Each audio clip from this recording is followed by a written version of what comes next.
Finding Hope, the Road to Recovery. Hi everyone, and welcome to Finding Hope, the Road to Recovery. My name is Lorraine Ragosta from Tarzana Treatment Centers, and I'm joined by my colleague, Ms. Sonia Keith, mental health therapist. Thank you, Lorraine. I'm very pleased to be here with you to discuss homelessness and mental health. As you know, I do mental health therapy with the population who is homeless, quite often out where they're living. So that means whether they're in shelters or they're living on the street or they're in tents or they're in residential therapy. And a big part of being able to establish permanent housing and being able to stay in that housing has to do with addressing their goals regarding mental health services. Okay, so today we want to have a great discussion and give our audience some information just starting at the beginning. So let's talk a little bit about the homelessness and what we define as homelessness. So the HUD definition of homelessness has to do with where somebody sleeps at night. Are they sleeping somewhere that's fit for human habitation? And if not, then they are homeless. So that means if somebody is sleeping in a restaurant kitchen floor, that's not a place meant for human habitation.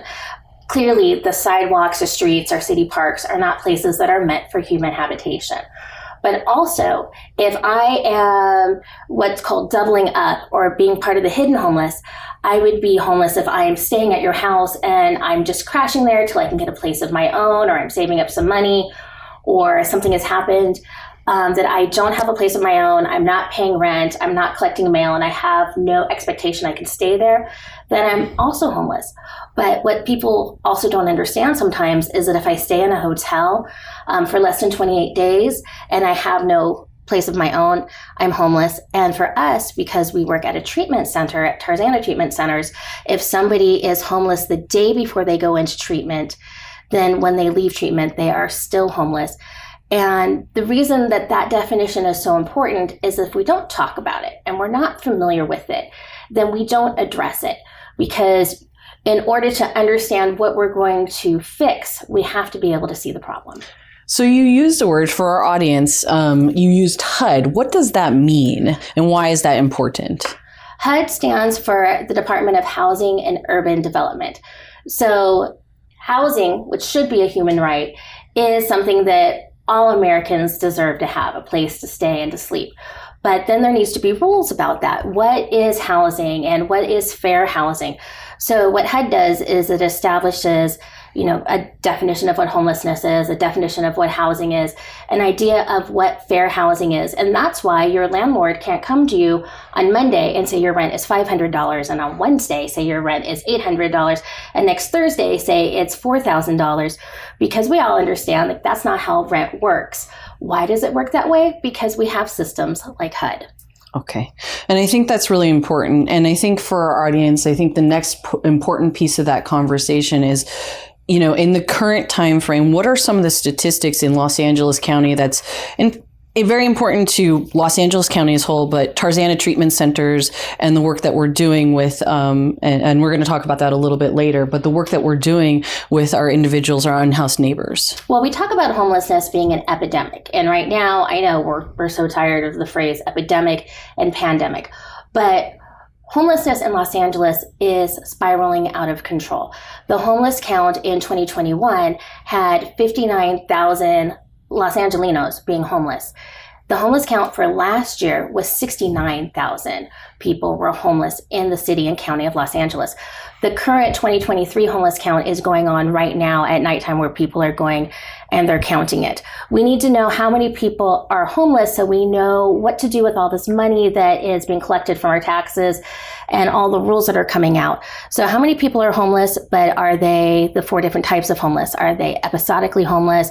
Are they chronically homeless, meaning that they're going to be homeless more than 5 times in 10 years? Are they the hidden homeless? Or are they just transitioning as homeless? So something has happened and they're just about to get housing in a moment, or they're staying at a sober living home. So in order to find out which types of services we need to fund, we need to know how many people. Because if we have 5 people in the county who are homeless, then we don't need $8 billion. But if we have 69,000 people who are homeless, then we need a lot more money, and we need to find out the variety of services that can be offered and funded to reduce that number. I think that when, we're talking about homelessness and our unhoused neighbors, it's really important to start at the beginning, which is what are some of the reasons? And obviously, I know there's a lot of opinions and a lot of myths, and we're here to dispel some of that and really have this honest conversation. But what are some of the reasons that an individual might become homeless? I'm so glad you asked. So I've been working in homeless services for almost 30 years, and I've given this some thought. And to me, there are 9 main causes that lead someone to be homeless, but also those are the same 9 causes that can trap somebody in homelessness. And that is, poor mental health, substance use disorder. And everyone thinks, oh, well, that's it. Those are the 2. But it's not. We hear all the time about natural disasters, floods, fires, things like that. If you've become criminally involved, you're more likely to become homeless because that shows up on your record. It makes it hard to find jobs, even though here in LA, we got rid of, we had a campaign for remove the box. So you no longer have to disclose if you were a criminal for some types of crimes, for some types of jobs. But also that makes it harder to find housing and to be able to pay for housing.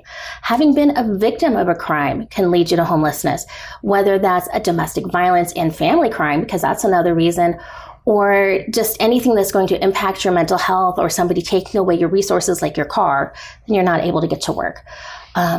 Not being able to get to work or having a job to go to. Job loss. We just learned that Google and all the tech giants just had massive job layoffs. Those people don't find jobs within the next 3 months, assuming they have that money saved up.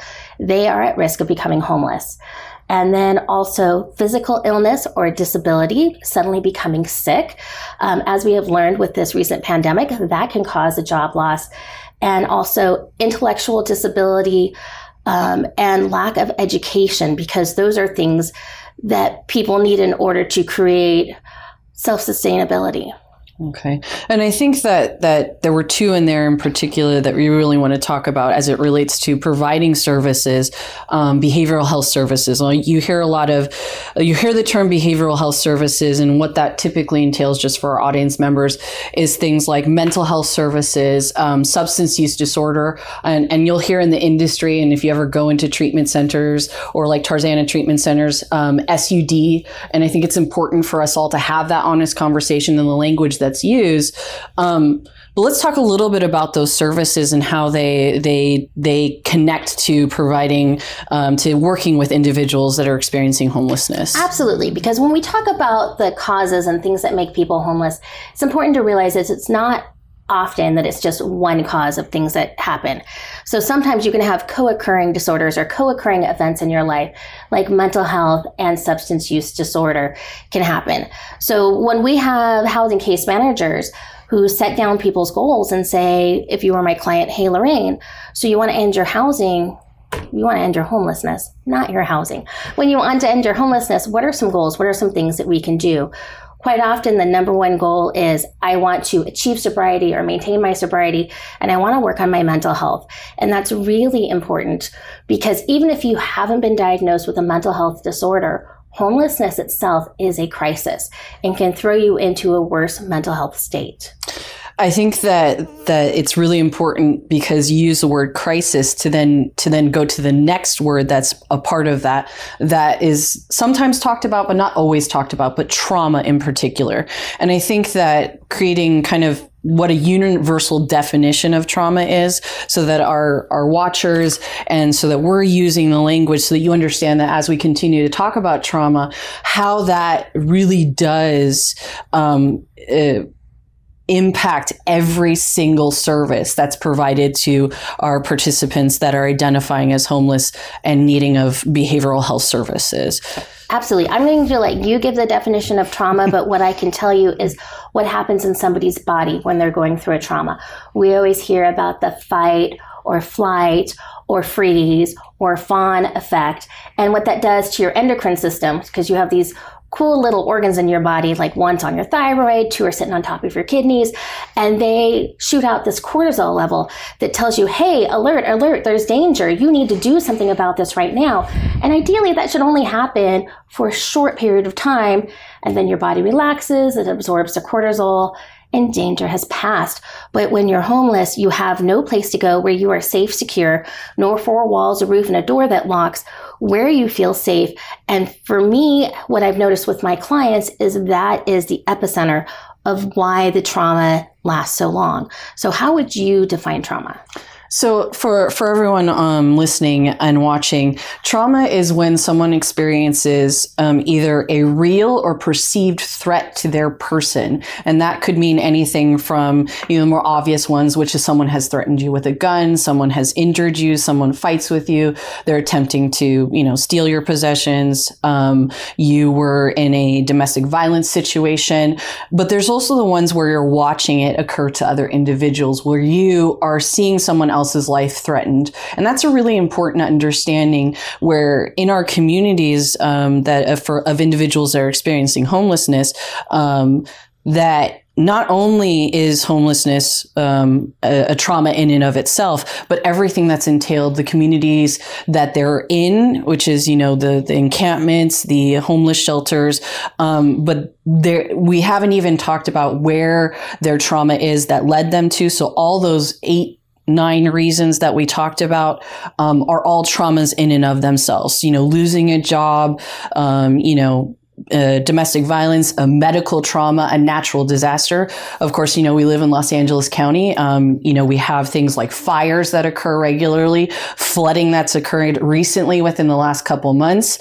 We had earthquakes, knock on wood, we're not going to have another one. But I think this is an important, mudslides, anything else that's kind of happening among everything else historically. So why is trauma important to talk about, and how does that actually, impact the work that we're doing with the individuals that are experiencing homelessness, in particular, centered around the services that Tarzana Treatment Centers does provide? So what we provide at Tarzana Treatment Centers is called trauma-informed care. And this is really important that every member of our staff is trained on it, because sometimes you work with a client and, for instance, I'll go knock on a shelter door and they won't answer the door. Or they'll answer the door and they'll be hyper aggressive. What do you want? And they'll try to make themselves as big as possible and, try to be imposing. And as a worker, if I'm not aware that they've experienced a trauma, then I might take that personally and I might be angry. If we have somebody staying in a shelter house and we find out that they've been sleeping with a knife under their bed, I might take it personally that you're violating the rules and you're just not respecting me, and I've made sure you have this shelter bed. But if I were to have a trauma-informed perception, I might think, here's a person who has been on their own in the world, homeless, without power, at the whim of other people, in a place where people tend to be violent towards somebody who is vulnerable. And it's a little scary for them. What is this knife doing for them? It's creating a sense of safety. So while I will have to explain that we can't have weapons here, we can't have knives, and we've explained the rules, and it's because we want everyone to be safe, I can also take a moment to recognize that in this place right now, maybe you're not feeling safe. How can I make you feel safer? How can I reassure that you're in an okay place? And that's the importance of trauma-informed care, is I'm going to build a relationship. My client is going to know that I respect them. I'm going to listen to where they're coming from. I'm going to take it to heart and then design my interactions with this person to respect what's going on with them. Otherwise, we build up service resistance, and then I'll say, you've broken the rules. I don't want to see you anymore. You're no longer welcome on the grounds. And if our agency goal is to assist people, and I'm just turning people away because they're difficult to work with, then we failed. And so that's why at Tarzana Treatment Centers, we take trauma-informed care to be such a serious core of the types of services and the method of services we deliver. So, we just spent some time talking about the reasons of homelessness and why it's important to understand those, the foundation of them. We talked a little bit about the types of homelessness that are occurring, which is an important idea because that does impact different types of programs and services. And then we really spent some time talking about behavioral health services so that we're all talking the same language. When we talk about behavioral health services, let's just start at what is mental health services? Like, what do those look like? Okay, so first of all, let's define what mental health need is. So A mental health need is when somebody is unable to live their life and enjoy their life the way that they normally can because something is going on with their mental health. And how do you decide if something is a mental health issue? First, you look to see, is it something that can be explained away by your physical health? No. Is it something that can be just explained by your substance use, because there is substance use, voices, hallucinations, and things like that. And anything that's left over is a mental health issue. So it doesn't matter what your diagnosis is. It matters that you've identified that something is going on with you that's impairing your ability to be happy or to be successful or to live your life. And so then you reach out and you're asking for assistance and services. And with that, we have mental health treatment. Mental health treatment can happen in talk therapy one-on-one. It can happen in group sessions, which actually have been shown to be as effective as one-on-one therapy.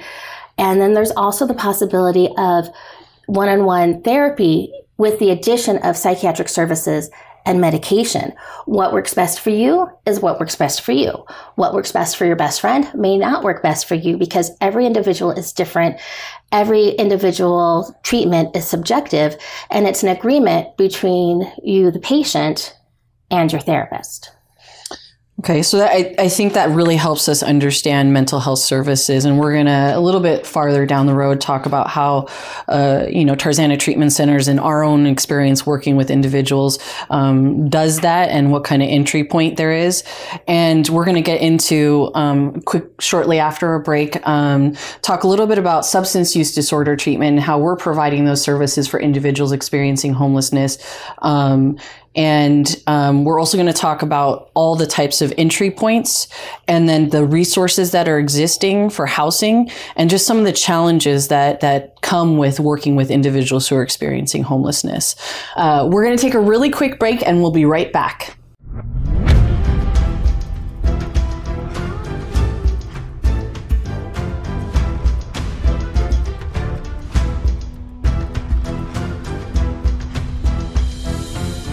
This is a message for United Nations and for all the nations globally. Help Iranian people. Women, children, men are suffering on the streets of Iran. Help Iranian people. 4 decades of atrocities. They need your help. How long are you going to remain silent? Wake up. Stop supporting Iranian government. Our people need you. Women around the world stand in solidarity with the women of Iran. We are with you. We will be your voice. The Persian Empire gifted human rights to the world, to the United Nations. Today, we look forward to your support to use the concept that brought unity to the whole world, to bring it back to my people, to my country. We appreciate all the love and support we get from everyone. To all the non-Iranian artists who have supported Iran during this time, we thank you. We need your support. The Iran issue is a human rights issue. Please stand by Iranian people. Women, life, liberty.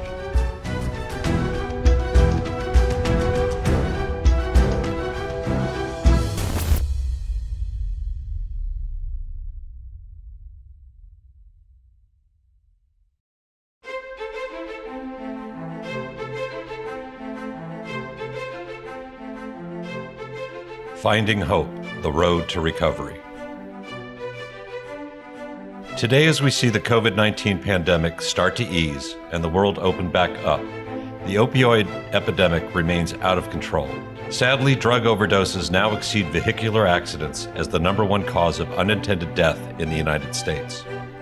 More than ever, now is the time when we must renew our efforts to find solutions for those afflicted. The answer lies in a vast array of treatment options that are backed by evidence-based practices contained within an integrated healthcare model. In this series, clinicians and experts from Tarzana Treatment Centers, a Southern California nonprofit celebrating its 50th anniversary this year, will illuminate the road to recovery through interviews and presentations.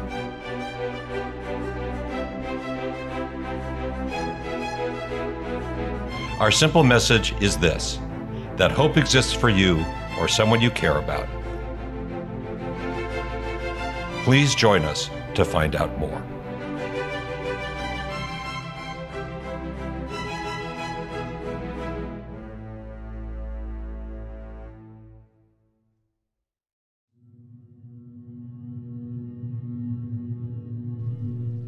A man who has not passed through the inferno of his passions has never overcome them. As far as we can discern, the sole purpose of human existence is to kindle a light in the darkness of mere being. Everything that irritates us about others can lead us to an understanding of ourselves.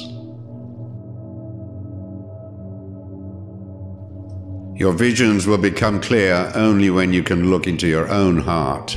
Who looks outside dreams. Who looks inside awakes.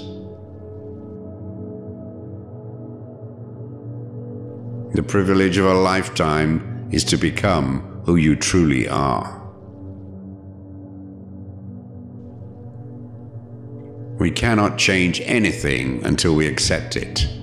Condemnation does not liberate, it oppresses. Thinking is difficult. That's why most people judge. The greatest and most important problems of life are all fundamentally insoluble.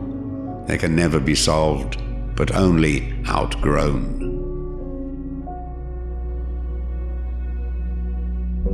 Man needs difficulties. They are necessary for health.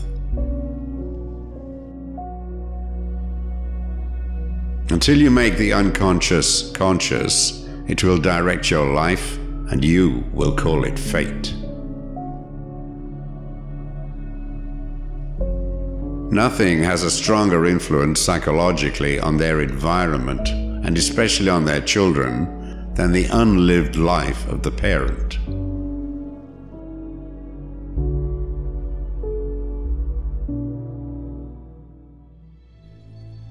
Dreams are the guiding words of the soul.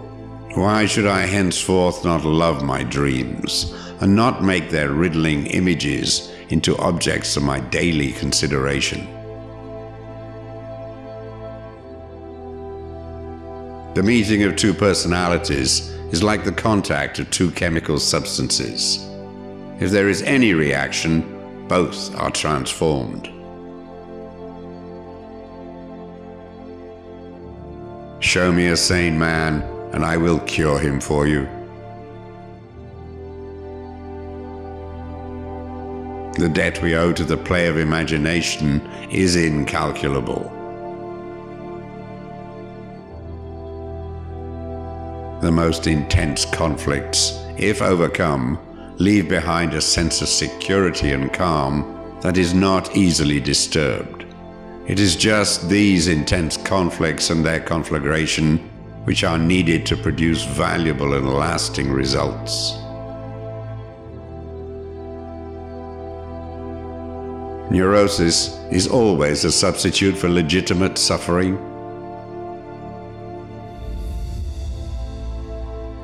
Every form of addiction is bad, no matter whether the narcotic be alcohol, morphine, or idealism.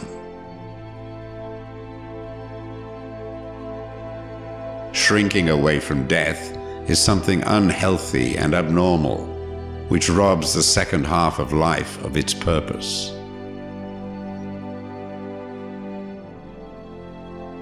Where love rules, there is no will to power, and where power predominates, love is lacking. The one is the shadow of the other.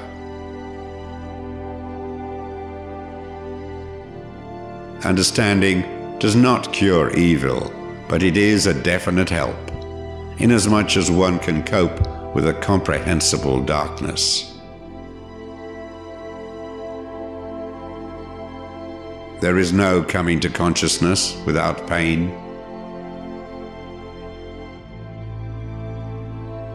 Even a happy life cannot be without a measure of darkness, and the word happy would lose its meaning if it were not balanced by sadness.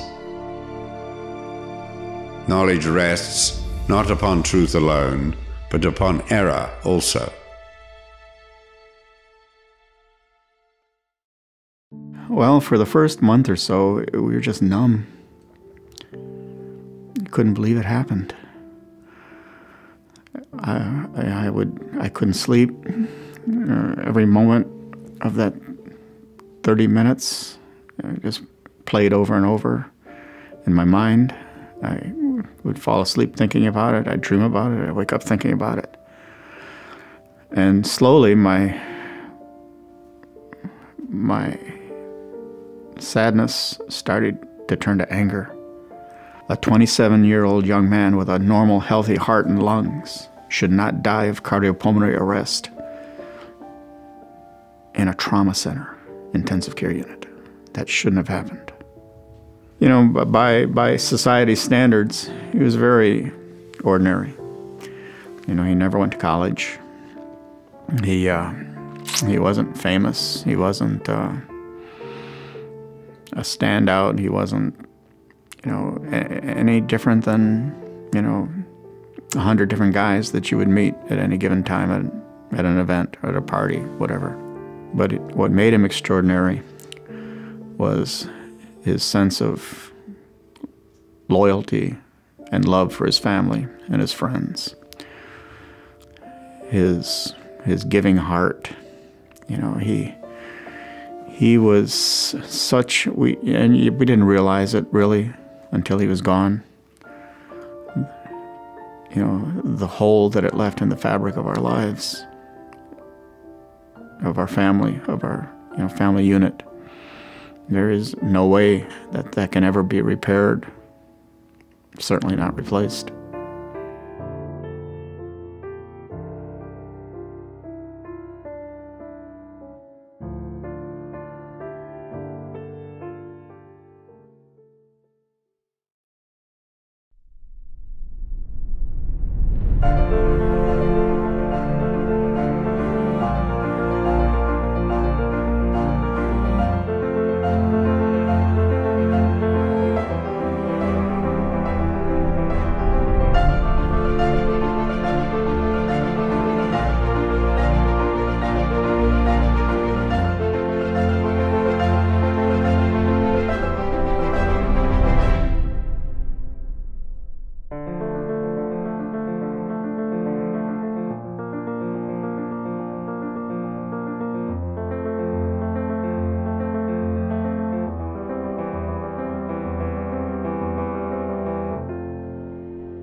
Welcome back to Finding Hope, the Road to Recovery. We're talking about homelessness and behavioral health services. I'm Lorraine Agosta from Tarzana Treatment Centers. Before the break, we were talking about mental health services, and so we're actually going to now talk a little bit about substance use and substance use disorder services that exist, especially in particular with our homeless individuals. So let's talk a little bit about substance use disorder treatment and what that looks like. So, as you know, Tarzana Treatment Centers started in 1972, just the same year I was founded also, in the city of Tarzana, California. And in addition to substance use disorder treatment, they also do mental health services and primary care services, because it's not that one issue happens in a vacuum. We do integrated services so that everybody can talk to each other and we can treat the entire person. Substance use disorders happen to a person, but when it happens to a person, it also tends to happen to their family and to their community. It does not happen just in a vacuum. So treating the disorder is not just treating the substance, not saying stop taking the substance. It's also what's causing you to take the substance, what's going on, how do you feel before, what's happening in the here and now, what's happening after you take the substance, and how is it affecting your life. So there's a lot of motivational interviewing going on when we do that treatment, just really listening to your client. You can't decide that you know what's going on in somebody else's mind and what's causing them to do that. So when we talk about substance use disorder treatment, we're really helping the person to change their brain chemistry, change their brain patterns, and to establish healthier patterns, but also to really understand their disease, because substance use disorder is a disease. There's a lot of psychoeducation involved, and people really become experts on the symptoms of addiction and what happens to break that type of addiction and patterns. Substance use disorder is so frustrating, though, both on the part of the person who's suffering from the disorder and from people who are associated with that person, including their treatment team and their family members, because sometimes it looks like everything's going great and your person has achieved sobriety. And we want to use words like sobriety and not use words like being clean. Oh, now they're clean, or their test came back dirty, because that has connotations. And you wouldn't look at somebody who has the flu and go, you're gross, oh, you're dirty with flu germs. You would say, you're experiencing the flu. You're experiencing your substance use disorder. It's showing up in the test that we're giving you, whether it's a urine test or a blood test. It's showing up in your behavior patterns. What can we do to address that and to bring you back to a place of sobriety? So people will become sober, they'll maintain their sobriety, and sometimes they'll think, I've been sober long enough that I don't need to keep going to treatment. So after somebody achieves sobriety, we can continue treating them for a year with the way that health insurance is billed. And then we have recovery support services that can happen at any time. And then after that, the person is no longer receiving health insurance provided treatment. And so they might be receiving outside services such as NA, AA, or other types of community-based organizations. So for our watchers, NA is Narcotics Anonymous and AA is Alcoholics Anonymous. And for family members, it's Al-Anon, which is one that's meant specifically for family members that have individuals who are alcoholics. Mm-hmm. And Alateen, if your parents are alcoholics and you're living in that home environment. So when you go for substance use disorder treatment, sometimes people want to know, well, what kinds of substances can I have treatment for? Treatment happens in a variety of different ways. So just like when we have mental health services that can be done individually or in groups, which it can also be done inpatient in a hospital, we have substance use disorder treatments that can happen in a detox, which is anywhere from 3 to 10 days while you're working to get the substances out of your bloodstream, so that then you come from a place of sobriety and you can start working your treatment plan. There's also residential treatment where you don't need to go through detox, or perhaps you've already detoxed, which happens a lot. We're finding in the hospitals, then people are presenting themselves for treatment. And that can last, 30, 60, 90 days, depending on what it is you need, what the curriculum is of the treatment center that you're going to, and how fast you progress through it. And then there's outpatient services where you're not living in a treatment center. And outpatient services can happen for people who are living in homes, living in apartments, living in shelters, living in tents. And typically what happens with outpatient services is that you will come into the clinic and meet with your clinician and do one-on-one services. You might be doing group services also, or alone. And then during the most active part of COVID, when we were learning how to treat people while we were living in a pandemic, what was happening is we were providing telehealth services where we would meet with people through HIPAA, Health Information Privacy and Protection Act, HIPAA qualified Zoom meetings, or we were talking to people through the telephone just to make constant contact with them, to support them, because substance use disorder treatment is not like coming in and getting your flu shot. It's not a one and done service. It happens over a period of time, because the issues that brought you to using the substances in the first time don't go away just because you went in for services. So let's talk about those types of services as it relates to our individuals who are experiencing homelessness, in particular, the entry points of services.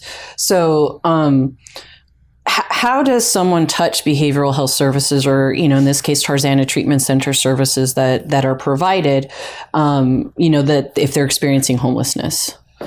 So if you are homeless and you want to connect with services, you have some options.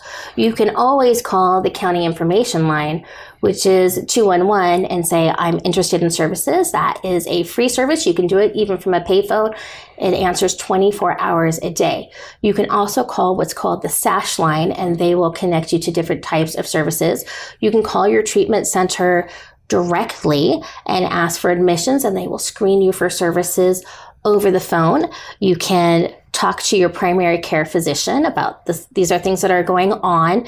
And typically at your annual physical, your primary care physician will ask you if you're using substances, whether they're prescribed or not. And that's important to notice that drug use is not only, oh, well, you were getting some meth on the corner. A substance use disorder can happen because you were issued opiates and then your body became dependent on it. It's a health issue. It's not a character issue. You can also receive services by just talking to a friend and saying, hey, I need access to services. And we often will find people are presenting themselves to the emergency room or coming in with the paramedics because their substance ingestion has caused physical problems. And I think that really relates to what we were talking about earlier about homelessness and the reasons why someone would fall into homelessness. I think that it's important to talk about, where we're trying to intervene with individuals who are experiencing homelessness even before they actually end up or at risk of homelessness. And so I think the entry points into services are really, I appreciate you kind of explaining that, because I think that sometimes people think, well, I have to be at that point to hit those, to be, I have to be homeless before I have to get there. A lot of times with Tarzana treatment centers and the services, and a lot of treatment centers in particular, we want to help you before you get to those points where you feel so desperate. And I think, let's talk a little bit about, some of what we found to be the most effective ways of interacting with individuals who have experienced homelessness, which is, let's talk about field-based services a little bit, because it reduces barriers to accessing services. I'm so glad you brought that up, because field-based services is what I spend 75% of my time doing. And what that means is that I'm going out into the world and meeting people where they're staying. Because if you are having problems with homelessness, you're also more than likely having a financial crisis. So you may not have a car or insurance or gas or a bus pass or access to a taxi to make it to come see me. So if I can meet you where you're staying or in a park near where you're staying, then you're more likely to come see me. Also, the benefit of having services out in the world is that if you need services, but you're not sure what it is, it takes away a lot of the fear. So I will talk to people quite often at shelters who will talk to me for 2 or 3 times before they figure out that I'm a mental health therapist. They're like, oh, I just thought you were that really nice lady who comes from Tarzana treatment centers and everybody always wants to sign up and line up and hang out with you and talk to you. And I'm like, yes, I'm a therapist.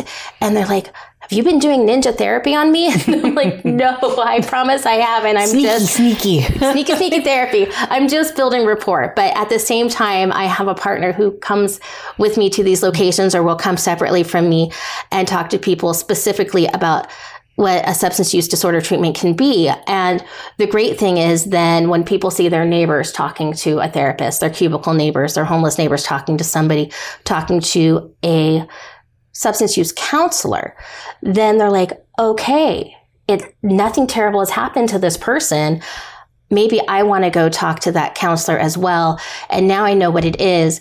And then if somebody needs to be directly put into a detox center or residential treatment, we have somebody already there, already in your shelter building who can do that. And your administration at the shelter doesn't have to figure out how to call or how to make this happen because we already have an access portal built in there. And that's one of the things I really like about Tarzana treatment centers is that we really believe in being a good community member, being a good neighbor, and building partnerships with our shelter agencies as well as with our local hospitals. So all these places where people tend to go to say, hey, I'm having problems of this specific nature, then that agency can say, okay, well, we already have somebody that we know. We've got an inside man. We're going to connect you. I think that's great because I think that really talks about, and this is, what are promising practices for working with individuals who are either at risk of homelessness or are experiencing homelessness, where it comes from an integrated approach, that as we kind of talked about, Tarzana Treatment Centers has done that integrated approach and found a lot of success, where it comes from a trauma-informed perspective, where we take into consideration someone's mental health needs, their substance use needs, so their behavioral health services needs, addressing those concerns. But I think everyone wants to talk about okay, well, what about the housing? So let's talk about a little bit about the types of resources that exist, like the housing options that do exist for individuals who are experiencing housing. And then I think the next piece to that what exists, what are the challenges? Because we can't have a conversation about this and talk about behavioral health services and homelessness and individuals experiencing homelessness without talking about what are the challenges. So what are some of the resources that exist in terms of housing? So when somebody has already landed themselves in a position where they're homeless and they want to find housing, what level of housing are you talking about? Are you talking about an emergency bed where they're just coming in because they have nowhere to go and it's cold and it's raining, and so maybe a winter shelter bed or a cot somewhere on a church floor? Are you talking about transitional housing, which is a house where maybe there's 4 people in a bedroom and there's a curricula, or there's sober living where there's drug testing involved in staying in this house? Are you talking about somebody just saying, hey, I need housing, but I don't have the money for this? And so then there are subsidies. And again, housing and urban development, Section 8, there are governmental programs as well as local county programs and sometimes organizational funds that can help pay for part of somebody's rent, whether it's lifelong or a few months. And not every housing situation is fit for everybody. And the most important thing about different types of housing services is that there simply are not enough. And if there are enough, because it's not like we don't have enough housing for every homeless individual. So in Los Angeles County, we actually have an empty house or an empty apartment for every single man, woman, and child, they, them, he's, she's, and we's, who might be experiencing homelessness. It's just that we don't have access to put somebody in there. The cost is prohibitive. Being able to find it is prohibitive. These transitional housings and homeless shelters that are houses and not industrial looking are hard to get. When I went to look for houses for a homeless program that Tarzana Treatments has, the biggest issue I had was being really transparent to the landlords and saying, I want to use your house where people who are experiencing substance use disorder treatment and mental health treatment can stay while they're going through this treatment. If I had said, I want to use your house while somebody's healing from a broken leg, people are much more inclined to say yes. But the stigma that comes from behavioral health services is really prohibitive when we try to go and find housing. And then that landlord has to figure out, well, now my tenant is an agency and not an individual person. What does this do? How do I do insurance? Working out all that logistics. So a lot of the services are things that don't exist yet. Training for homeowners on how to be landlords to people who have high risk needs, as well as tolerance, and then teaching the neighbors who are NIMBYs, which stands for not in my backyard. There are people who think, absolutely, people should be living in houses. Absolutely, people should have a safe place to stay and live while they're working on other issues. But I would really like them to not affect my property value, so maybe not where I have to see them. But then there's nowhere for people to go. So I think that's a really great segue into the idea of talking about challenges for providing services to individuals experiencing homelessness. So, obviously there's a lot of opinions behind this, and a lot of people have lots of feelings, and, we're not here to kind of, say what's right and what's wrong, but what have you experienced in the services that you've been providing that have been challenges for working with individuals experiencing homelessness or unhoused neighbors? My first biggest challenge that my partner in providing outdoor field-based services and I experience is that people who are homeless are by nature transitory. So we will meet with somebody, we will make a good connection, and either they've found housing or they've been evicted from their shelter, or they've gotten into a skirmish with somebody who lives in the area so they can no longer be there. So then we have a hard time finding them. One of the greatest things that has ever happened in my life is the low-income phones, which you will commonly hear referred to as the Obama phones because it came out during the Obama administration, which are cell phones with data plans that if you have below a certain income level, you might qualify for it. If you have a food stamp, which we call an EBT or a CalFresh card, then you will qualify for this free phone. Those phones are great because then we can call people, but those phones notoriously break, or people will get a new phone with a new number and they don't have a place to port all of their contact information. Because when I was a kid, we had one phone, it was on the kitchen wall, and we had a phone book right next to it. Now that we all have cell phones, I don't know anybody's number. But if I were to lose this, I would lose my connection to everybody that provides services to me. And that same thing happens to my unhoused clients.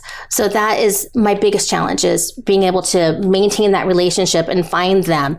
Another challenge is just stigma of they already feel othered.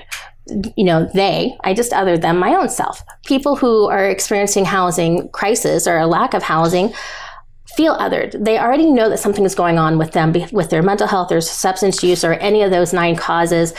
And now they're going to come in for treatment and they feel really bad about it. Yeah, and I think we could spend a lot of time talking about the multiple challenges that exist, including stigma. And those are just 2. And we've really appreciated the time that we had to talk to you and share this great information, a little bit about, homelessness, the reasons for homelessness, the services that we have found successful, in particular at Tarzana Treatment Centers, and just some of the models that we find are important when working with individuals who are experiencing homelessness. So thank you so much for joining us today. We really appreciate the time. Thank you, Miss Keith, for joining us and sharing your experience and some of your perspectives. Thank you for having me. Thank you for joining us today. And right after this, you'll see information if you're seeking support of any kind and need, mental health, substance use, or even primary care services. We're here to support you and the community.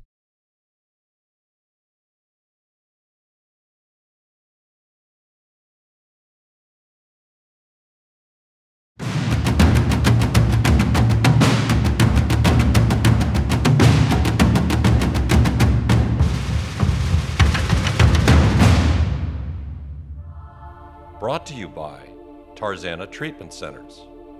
You can visit our website at www.tarzanatc.org or call 1-800-996-1051.